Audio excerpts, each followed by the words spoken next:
صحیح تھی وہ اسی طرح ہوا تو کہیں بھٹک گئی تھی. شہر میں بھی بعض دفعہ لوگ بھول جاتے تھے نا کہ راستہ بھٹک جاتے تھے.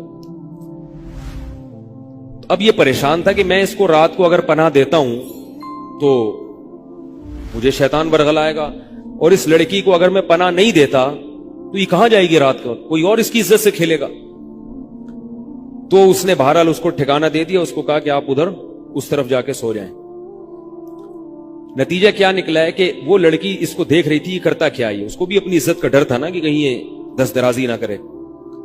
تو یہ نوجوان جس چراغ میں مطالعہ کر رہا تھا, مطالعہ کرتے کرتے اس کی آگ میں اپنی انگلی لے کے جاتا اور اس کو جلاتا. جیسے ہی وہ جلنے لگتی تو اس انگلی کو واپس کھینچ لیتا, ایک دم تپش آگ لگتی نا واپس کھینچتا. پھر تھوڑی دیر بعد یہ انگلی اس میں لے کے جاتا, پھر واپس کھینچتا. پوری رات یہ کرتا رہا ہے اور اپنی انگلی کو جلاتا رہا ہے. صبح جیسے ہی ہوئی ہے اس نے فوراً, صبح صادق ہوئی نا فجر کی اذان کے وقت, اس نے فوراً اس لڑکی سے کہا یہاں سے چلی جاؤ, فوراً یہاں سے فوراً چلی جاؤ.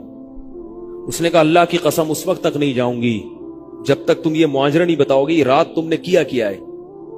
تو کہنے لگا یہ میرا اور اللہ کا معاملہ ہے, میں تمہیں نہیں بتا سکتا. اس نے پھر اللہ کا واسطہ دے کے کہا, اس نے کہا میں جاؤں گی نہیں یہاں سے جب تک بتاؤ گے نہیں.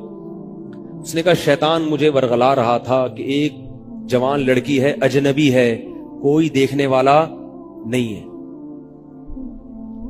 کوئی دیکھنے والا نہیں ہے, تو زنا کر لو اس سے, کوئی دیکھنے والا نہیں ہے.